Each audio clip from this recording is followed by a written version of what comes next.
Eram 4h20 da manhã, o forno já estava quente, o cheiro de pão saindo pela porta dos fundos, e o celular da minha mulher acendeu sozinho em cima da bancada da cozinha. Eu só ia pegar o carregador. Não ia mexer em nada. Mas a tela ligou e eu vi: amor, já reservei o quarto no Hotel Girassol. Vou sentir sua falta essa semana toda, viu? Sem nome de contato de verdade. Só um coraçãozinho vermelho e a letra D. E foi assim, com um coraçãozinho e uma letra, que 25 anos de casamento desabaram na minha frente antes mesmo de o sol nascer. Meu nome é Marcelo Cavalcante, tenho 51 anos, sou dono da padaria Cavalcante, ali em Casa Amarela, no Recife, perto da igreja de Nossa Senhora do Carmo, essa mesma que todo mundo do bairro conhece. Padaria da família desde 1998, fundada pelo meu pai, seu Zeca, que Deus tenha, e que eu peguei de conta depois que ele partiu, ainda meio moleque, 23 anos, sem saber direito o que estava fazendo. Hoje eu conheço o nome de quase todo cliente que entra pela porta antes das 6 da manhã. Sei quem gosta do pão mais assado, quem leva cuscuz aos domingos, quem só passa ali para comprar a coca gelada e fofocar um pouco antes de pegar o busão pro trabalho. É uma vida simples, a minha. Ou era, até aquela madrugada. Fabiana e eu nos conhecemos há 27 anos, numa festa de São João lá em Caruaru, aquelas que duram a noite inteira, fogueira, forró pé de serra, milho assado, e ela dançando com uma saia rodada, rindo alto, sem ligar para quem estava olhando. Eu não sabia dançar direito, ainda não sei, e ela ficou puxando minha mão para a roda até eu ceder. Lembro que ela tava de havaianas velhas, aquelas de sola gasta que a gente só troca quando já não dá mais para remendar, e eu achei bonito justamente por isso, porque ela não tava ali querendo parecer nada, só rindo, só dançando.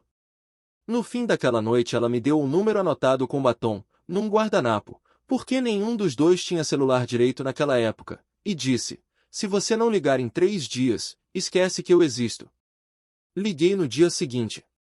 Casamos 2 anos depois, numa igreja pequena, festa no salão de bairro, sanfoneiro contratado pelo tio dela, mesa farta de cuscuz, carne de sol e um bolo que a avó dela fez em 3 camadas porque nenhuma confeitaria da época dava conta do orçamento que a gente tinha. Fabiana virou professora de história na rede municipal, uma das melhores da escola, disso eu nunca duvidei. Ela corrigia a prova até de madrugada, xingando o aluno baixinho: esse menino não estudou nada, Marcelo, olha só essa resposta. E no fim sempre dava um jeito de aprovar quem tinha se esforçado, mesmo errando. Ela sempre foi inteligente demais para mim, isso eu dizia brincando, mas no fundo sempre foi meio verdade, e eu nunca me importei, porque em compensação eu sabia fazer pão que ela nunca aprendeu, e a gente ria disso também. Tivemos um filho, Theo, hoje com 22 anos, cursando engenharia civil, orgulho da nossa vida. Menino que cresceu brincando entre saco de farinha e caderno de escola, que aprendeu a somar contando pão de queijo na bandeja. Construímos uma casa pequena, com quintal, 2 mangueiras que meu pai plantou, um cachorro chamado Bode que já morreu de velho. Não era perfeito, longe disso. Discutíamos por besteira, por dinheiro às vezes, porque padaria dá trabalho e não dá fortuna, e teve ano ruim, teve fatura atrasada, teve Natal mais magro. Discutíamos também porque eu dormia cedo demais, acordava de madrugada demais, e ela reclamava que eu virava mais companheiro do forno do que dela. Talvez tivesse razão nisso, eu hoje penso. Mas mesmo com tudo isso, eu achava que a gente tinha uma coisa sólida, uma coisa que resistia. Achava que a rotina cansada era só isso, rotina cansada, e não um rachado que já vinha crescendo em silêncio dentro de casa. Eu achava. Os primeiros sinais eu vi e não quis ver, isso é a pura verdade. Fabiana começou a ficar até mais tarde na escola, dizia que era reunião de planejamento pedagógico, que o coordenador novo, um tal de Diego, estava reorganizando tudo, cobrando mais dos professores. Ela chegava em casa cheirando a perfume diferente, um perfume mais doce, mais caro do que o que ela sempre usou, um cheiro que não combinava com o resto do dia dela, com giz e suor de sala de aula sem ar-condicionado. Eu perguntei uma vez, meio de brincadeira, cutucando o pescoço dela: isso aí é novo, foi? Ela disse que tinha ganhado de uma colega, amostra de loja, essas coisas.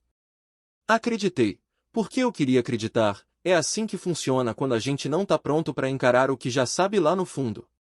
Comecei a notar que ela guardava o celular virado para baixo, sempre, mesmo em casa, mesmo do meu lado no sofá vendo novela das 9. Antes não era assim. Antes ela deixava o aparelho jogado em cima da mesa, tela para cima, sem nem ligar se eu via a notificação passando. Comentei isso uma noite, ela riu, mas foi um riso curto, quase forçado, disse que eu tava enchendo o saco, que homem de meia idade fica desconfiado à toa, que eu devia era cuidar da minha vida e deixar ela em paz com o trabalho dela. Eu engoli. Achei que era implicância minha, que trabalhar de madrugada tinha deixado minha cabeça cansada, desconfiada, pensando bobagem que não existia. Teve também a vez em que fomos ao aniversário do meu compadre, lá no Alto do Pinho, e ela recebeu uma ligação no meio da festa, saiu pro quintal para atender, ficou uns 10 minutos fora, voltou dizendo que era diretora, problema de última hora com o conselho de classe. Eu lembro de ter achado estranho a diretora ligar num sábado à noite, mas fiquei quieto, servi mais uma cerveja, deixei o assunto morrer ali mesmo, entre o churrasco e a conversa fiada. E teve as vezes em que ela dizia que ia para a academia depois do trabalho, mas voltava sem o cheiro de suor que a academia sempre deixa, voltava cheirosa, cabelo arrumado, como se tivesse acabado de sair de algum outro lugar que não tinha nada a ver com esteira nem com peso. Cada sinal, sozinho, não dizia nada. Junto, formavam um desenho que eu simplesmente me recusava a olhar de frente. Fui deixando passar, um por um, feito quem varre poeira para debaixo do tapete até o tapete não caber mais poeira nenhuma. Até aquela madrugada de outubro. Eu tava de saída para São Paulo, ia participar de uma feira grande de panificação, a maior do país, no AMB, uma semana inteira, ia conhecer forno novo, fornecedor novo, coisa que eu vinha adiando fazia anos porque nunca sobrava tempo nem dinheiro. Era importante para mim, aquela viagem, ia talvez mudar o rumo da padaria, trazer equipamento melhor, quem sabe abrir uma segunda loja. Fabiana até me ajudou a arrumar a mala, beijou minha testa, disse que ia sentir saudade. E foi bem nesse momento, eu abaixado procurando o carregador de celular perdido em cima da bancada, do lado do bule de café que ela tinha acabado de coar, que a tela do aparelho dela acendeu. E eu li aquilo. Amor, já reservei o quarto. Vou sentir sua falta essa semana toda. O sangue gelou, é a única forma de descrever. Eu fiquei parado, olhando para aquela frase, com o cheiro de pão quente entrando pela porta dos fundos, e por um segundo pensei, deve ser engano, deve ser brincadeira de grupo de amigas, essas coisas que mulher manda umas pras outras. Mas alguma coisa em mim já sabia que não era brincadeira nenhuma. Peguei o celular dela, não tava nem travado, ela sempre foi relaxada com senha, achava exagero, e abri a conversa. E ali, foram meses. Meses de mensagem, de sinto sua falta, de foto de quarto de hotel, de esse homem tá deixando eu maluca de tanto que penso nele, de piadinha sobre mim, o marido padeiro que dorme cedo demais, que acorda de madrugada demais, que nunca tem tempo pra nada. Diego. Diego Almeida. O coordenador pedagógico novo da escola dela. Um homem que eu já tinha visto 2 vezes, na festa junina da escola e num churrasco de fim de ano, um cara de barba bem feita, tênis caro, sempre com aquele sorriso de quem sabe que é bonito. Ouvi passos no corredor. Fabiana vindo pro banheiro, o chuveiro ligando. Fechei o celular, coloquei exatamente onde estava, do jeito que estava, virado para baixo, do lado do bule. Continuei arrumando a mala, com as mãos tremendo por dentro, mas por fora, juro, nem uma ruga na cara. 25 anos de casamento e eu tava olhando para uma estranha usando o rosto da minha mulher. Cê tá bem, amor? Tá branco, ela falou, saindo do quarto de toalha, secando o cabelo. Só ansioso com a viagem eu respondi. E aquilo, aquela mentira pequena, foi a primeira de muitas que eu ainda ia contar naquela semana. Não confrontei ali. Não porque eu sou santo, não é isso não. É que eu sabia, lá no fundo, que se abrisse a boca naquele momento ia sair só grito, ia quebrar prato, ia virar aquela cena de novela mexicana que todo vizinho de casa amarela ia comentar no mercado depois. E eu não queria dar esse gostinho pra ninguém, muito menos pra ela. Eu queria pensar direito. Fui pro aeroporto de táxi, sozinho, com a mala e com a cabeça em turbilhão, e no caminho, ainda dentro do carro, com o Recife passando pela janela naquela luz cinza de manhã cedo, eu tomei uma decisão. Eu não ia entrar naquele avião para São Paulo. Mas Fabiana não podia saber disso. Ainda não. Cancelei a passagem de dentro do carro mesmo, sem falar nada para o motorista, com o coração batendo estranho, meio raiva, meio um vazio que eu nunca tinha sentido. Fui para a casa do meu irmão, Zeca Filho, que mora lá pelo Alto José do Pinho, e falei que precisava ficar uns dias, que tinha rolado uma encrenca. Ele nem perguntou muito, só abriu a porta e me deu um café. Fica o tempo que precisar, foi só o que disse, e isso, vindo dele, já valia mais que qualquer discurso. Aquela semana eu passei fazendo duas coisas, administrando a padaria escondido, mandando recado para os funcionários por WhatsApp como se ainda tivesse em São Paulo. Chegou a farinha nova? Separa direitinho, qualquer coisa me chama, e catando prova. Não foi fácil. Eu nunca tinha feito nada parecido na vida, sempre fui de resolver problema na conversa direta, mão na massa mesmo, mas ali eu virei outra pessoa, mais calculado, mais frio do que eu gostaria de admitir. Voltei escondido lá em casa uma tarde, enquanto Fabiana estava na escola, e revirei a gaveta da escrivaninha dela, aquela onde ela guarda contra-cheque velho e conta de luz. Achei 2 recibos de cartão do Hotel Girassol, datas de 2 meses diferentes, valor que não batia com reunião pedagógica nenhuma. Liguei, com voz mudada, fingindo ser funcionário de uma seguradora fazendo pesquisa, para a secretaria da escola, perguntando sobre reunião de planejamento numa das datas do recibo. A moça do outro lado, sem entender bem a pergunta, disse que não tinha reunião marcada naquele dia, que a coordenação estava até de recesso. Peguei também o extrato do cartão de crédito, que ainda vem no nome dos dois, embora ela pague o dela separado numa conta que ela achava que eu não acompanhava. Vi passagem de aplicativo de carro para endereço que eu não reconhecia, horário sempre depois das 6 da tarde, sempre nas terças e quintas, os mesmos dias das tais reuniões. Print de mensagem, foto de recibo, ligação fingida, extrato de cartão, fui virando, sem querer, sem gostar, uma espécie de investigador da própria vida, remexendo o que sobrou de 25 anos de casamento em busca de pedaço que ainda fizesse sentido, e não achando quase nenhum. Foi numa dessas madrugadas, sentado na cozinha do meu irmão tomando cafezinho requentado, que eu decidi procurar a esposa de Diego. Não foi difícil achar. Renata Carvalho tinha um cargo público na cidade, segundo mandato, e seu telefone profissional estava disponível publicamente. Liguei um dia depois, de manhã, direto para a secretaria dela. Gabinete da vereadora Renata, bom dia. Bom dia. Meu nome é Marcelo Cavalcante. Preciso falar com a vereadora, é sobre o marido dela. É urgente. Teve uma pausa do outro lado. Depois a própria Renata pegou o telefone, voz seca, direta, do tipo que não perde tempo com rodeio. Quem fala? Marcelo. Minha esposa é professora na mesma escola que seu marido coordena. Silêncio de novo. Mais curto dessa vez. Tem um lugar aberto agora à tarde, na padaria Boa Vista, na Aflitos. Às 3. Sozinho. Cheguei antes. Renata entrou pontualíssima, um taier bege, óculos escuro na cabeça, andar rápido, o tipo de mulher que quando entra num lugar todo mundo meio que sente. Sentou na minha frente sem tirar o casaco. Fala, ela disse. Eu não tinha ensaiado discurso nenhum. Só puxei o celular, abri os prints, e virei a tela para ela. Ela olhou por bastante tempo, rolando com o dedo devagar, o rosto não mudava quase nada, só a mandíbula que ia ficando mais dura a cada mensagem. Quando terminou, colocou o celular na mesa com um cuidado que parecia mais perigoso do que se tivesse batido com força. Há quanto tempo você sabe? Descobri ontem de manhã. Ela riu, mas não tinha graça naquele riso nenhuma.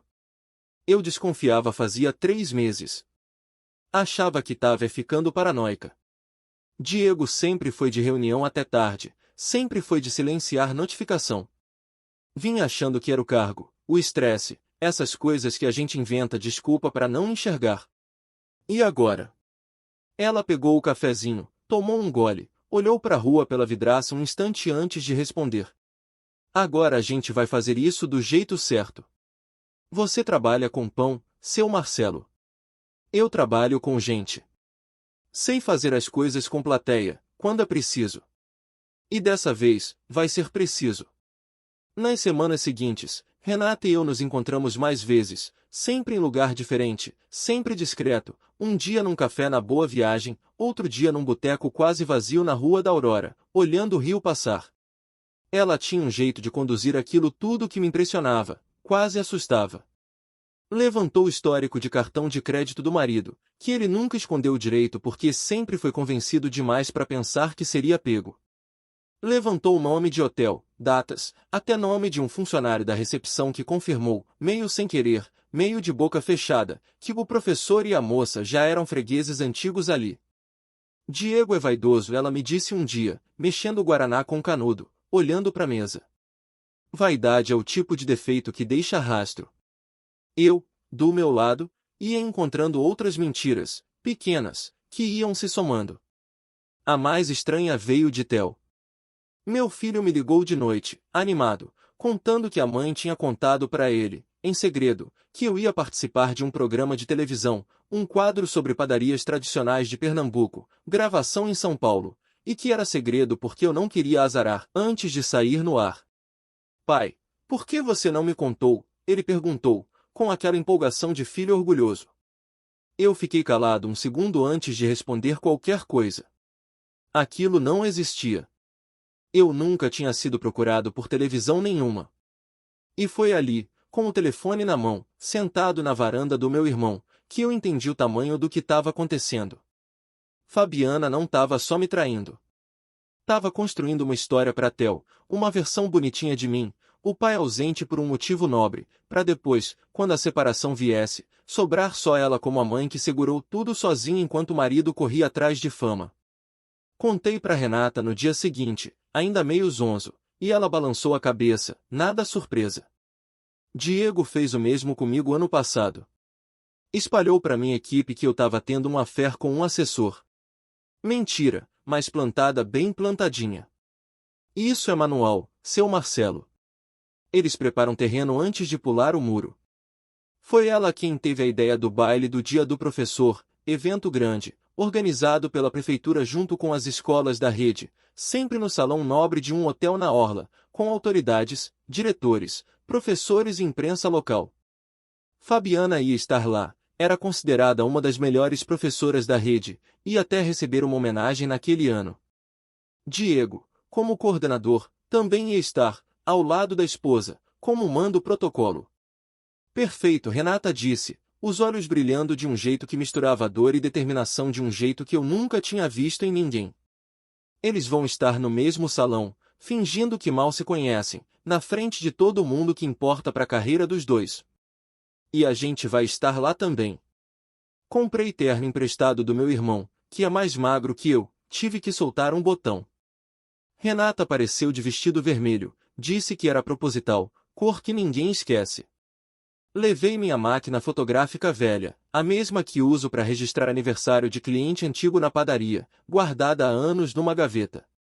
Fotografei os dois a noite inteira, de longe, com zoom, sem que percebessem, os dois trocando olhar de canto, a mão dele roçando nas costas dela quando pensavam que ninguém via. Chegou a hora.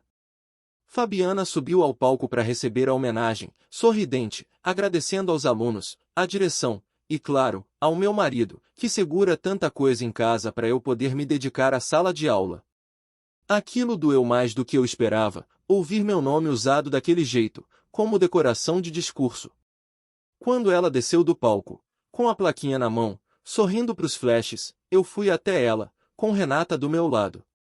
Fabiana, eu disse, e ela virou, o sorriso ainda meio colado no rosto, achando que era mais uma foto, mais um cumprimento. Marcelo? Você não estava em São Paulo? Vim para assistir sua homenagem, eu falei, e levantei o celular, com os prints ainda abertos na tela. E para te dar os parabéns pessoalmente. Você e o professor Diego, né? O rosto dela desmoronou tão rápido que quase dava pena. Quase. Renata, do meu lado, Virou para Diego, que tinha vindo se aproximar já desconfiado do burburinho. Oi, amor, ela disse, alto bastante para as pessoas ao redor ouvirem, num tom que parecia até carinhoso. Vim te apresentar o marido da sua colega de trabalho. Vocês já se conhecem, né? Ou melhor, ele já conhece você bem melhor do que eu imaginava. Um grupinho começou a se formar, curioso, do jeito que gente sempre se forma quando sente cheiro de escândalo no ar. A diretora da escola de Fabiana ficou boquiaberta. Alguns colegas de Renata se aproximaram, tentando entender o que estava acontecendo. Isso é um mal-entendido, Diego começou, com aquele jeito de quem está acostumado a resolver situação com discurso bonito. Mal-entendido explica um jantar, eu falei, sem gritar, mas sem baixar a voz também.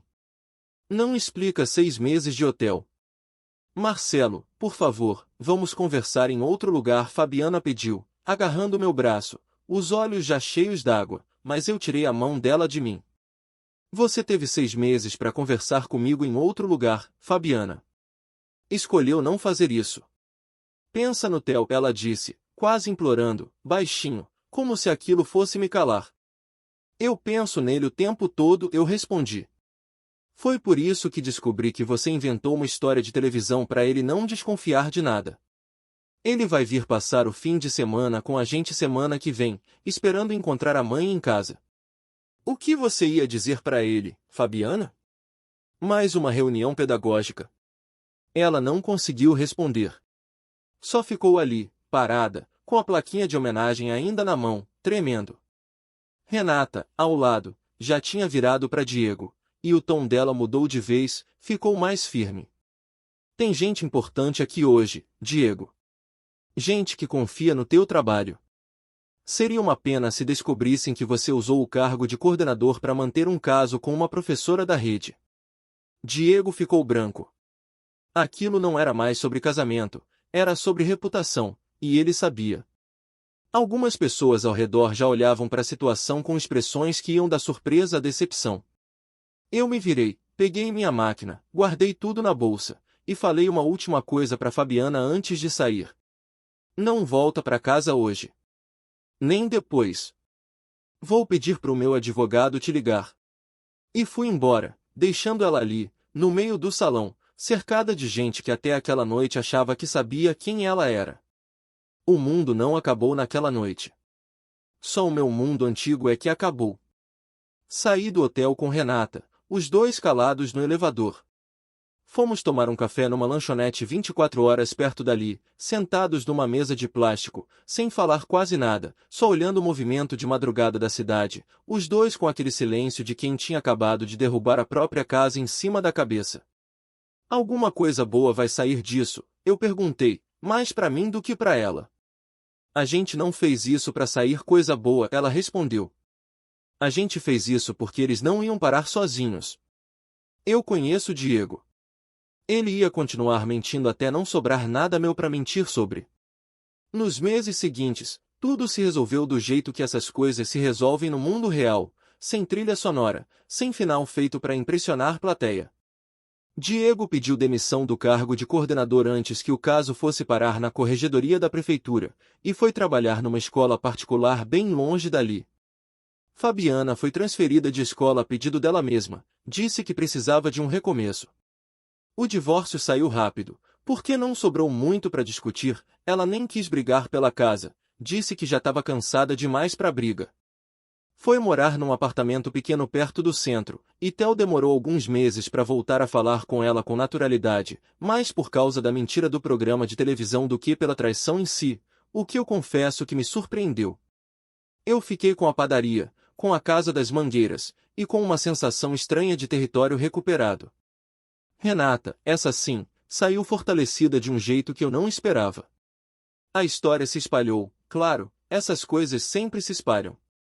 Mas em vez de prejudicá-la, muita gente passou a respeitá-la ainda mais, a mulher que enfrentou a verdade de cabeça erguida, sem se esconder. A gente continuou se encontrando depois de tudo aquilo. Primeiro só para tomar café, comentar como estavam indo os processos, trocar informação de advogado. Depois virou hábito, O café das quintas-feiras virou jantar, virou caminhada na orla de Boa Viagem no fim de tarde, virou aquele tipo de coisa que a gente não decide, só percebe que já aconteceu. Um dia ela apareceu na padaria de manhã cedo, ainda de terninho, pediu um cuscuz com café coado, sentou no banquinho perto do balcão e ficou ali vendo eu trabalhar, sem pressa nenhuma. E foi ali, acho, que eu entendi que aquilo já tinha deixado de ser só aliança de guerra. Ontem, arrumando caixa para mandar equipamento novo para a segunda loja que eu finalmente consegui abrir, ali pertinho da Flitos, Renata entrou com 2 copos de guaraná gelado, um para ela, um para mim, e sentou na cadeira ao lado da minha mesa de escritório improvisada. Theo ligou, ela contou, porque hoje ela também recebe ligação de Theo, viraram amigos de verdade, coisa que nem eu esperava. Falou que semana que vem passa aqui para ver a loja nova. Bom, eu respondi, olhando para ela, para aquele jeito dela de sentar sempre reta, sempre alerta, mesmo depois de tudo. Filho gosta de ver o pai de pé de novo. Ela sorriu, aquele sorriso que ela só solta quando acha que ninguém tá reparando, e eu reparei. Não sei se o que aconteceu foi vingança, justiça, ou só 2 pessoas machucadas que tiveram a sorte de se machucar do mesmo jeito, na mesma hora, e por isso conseguiram se entender. Sei que a gente não fez aquilo tudo para virar história bonita. Fez porque era a única forma que a gente tinha de não sair do salão daquela noite carregando a mentira sozinho. E às vezes é assim mesmo que a vida reorganiza as coisas, não com desculpa, não com happy end de novela, mas com um cuscuz de manhã cedo, um copo de guaraná gelado, e alguém do seu lado que também já sabe o gosto de ser traído, e mesmo assim ainda consegue rir.